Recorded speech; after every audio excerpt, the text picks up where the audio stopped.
2003 Yamaha TT-R225. It's a really good bike.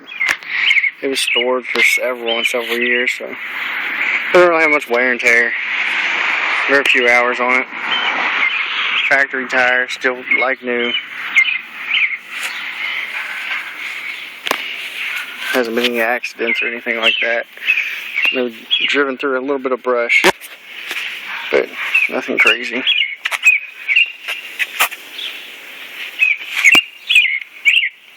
Just cleaned it down for a little bit.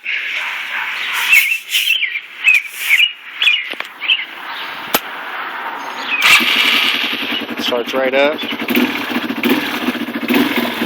So, engine likes to be warm.